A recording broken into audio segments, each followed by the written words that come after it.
मैं पंजाब से आता हूं और पंजाब जो है हरे भरे खेतों के लिए जाना जाता था। मैं था इसलिए कह रहा हूं कि आज जो किसानों की हालत है वो बद से बदतर हो गई है। पूरे देश में माननीय प्रधानमंत्री जी जब इलेक्शन की कैंपेन कर रहे थे तो पूरे देश में उन्होंने जो दौरे किए, लगभग हर भाषण में उन्होंने कहा कि हम 50% की जो एमएसपी में वृद्धि करेंगे, लेकिन 2004% से ही जो एमएसपी अभी बढ़ाई है 2004% सिर्फ बढ़ी है, जबकि महंगाई की दर 8% बढ़ती है। तो किसान का तो कोई चांस ही नहीं है कि वो अपने जीवन स्तर को थोड़ा ऊंचा उठा सके। 6 लाख करोड़ के आसपास लगभग कॉर्पोरेट सेक्टर को डायरेक्ट और इनडायरेक्ट सब्सिडी दे दी गई। अगर इसका 10% भी किसानों के लिए रख लिया जाता तो शायद किसानों का कुछ भला हो जाता। मैं आपका ध्यान, आपके माध्यम से मैं सरकार का ध्यान खुदकुशियों की ओर दिलाना चाहता हूं।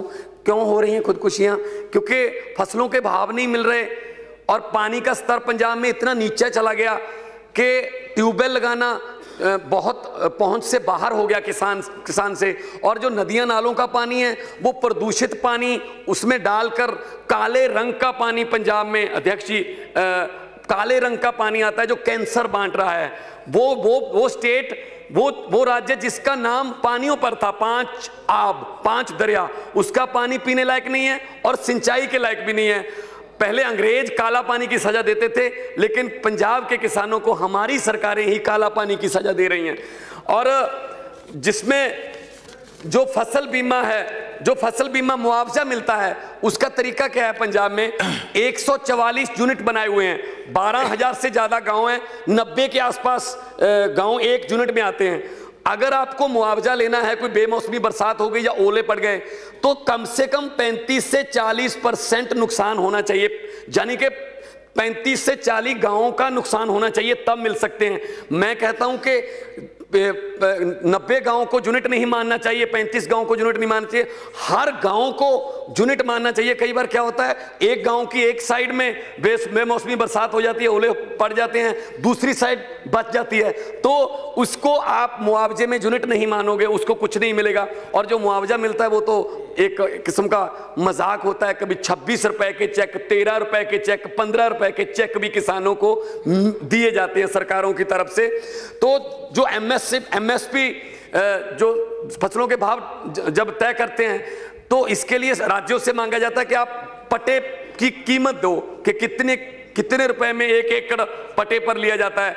तो पंजाब सरकार ने जो दिया हुआ है कि पंजाब में 1 एकड़ 13,000 में मिल जाता है, बहुत झूठ है ये। पंजाब में मैं खुद खेती करता हूं, मैं गांव से हूं, 50,000 से कम 1 एकड़ आजकल मिल ही नहीं सकता।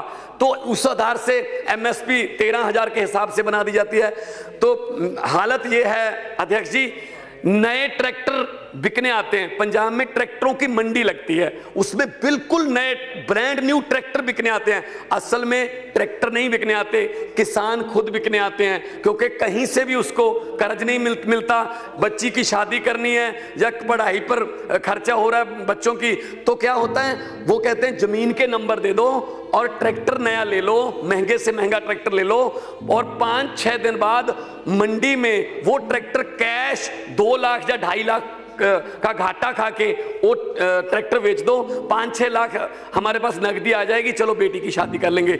मेरे अपने गांव में जो आज से 15-20 साल पहले बड़े बड़े ट्रैक्टरों वाले जिम्मेदार होते थे, दुख से कहना पड़ रहा है अध्यक्ष जी कि उनमें से आज 2-3 तो साइकिल पर सब्जी बेचने को मजबूर हैं, और बाकी किसान जो जिम्मेदार अपने आप को कहलाते थे, बड़े जिम्मेदार, बड़े महंगे ट्रैक्टरों वाले, बाकी आसपास के शहरों में लेबर चौक में जाके सुबह खड़े हो जाते हैं, हमें मजदूरी पर ले जाओ। ये हालत हो गई। मेरे अपने गांव की बात मैं बताता हूं, एक किसान ने अपनी बेटी की शादी करनी थी, उसको कहीं से कर्ज नहीं मिल रहा था। एक दिन वो शहर में गया कर्ज लेने, 50,000 कर्ज लेके आ गया, घर वालों को बोल दिया 50,000 मुझे कर्ज मिल गया, शादी कर दी बेटी की। 2 महीने बाद वो बीमार हो गया अध्यक्ष जी। जब उसके घर वाले उसको हॉस्पिटल में लेके गए तो डॉक्टरों ने कहा तेरी एक किडनी कहां है?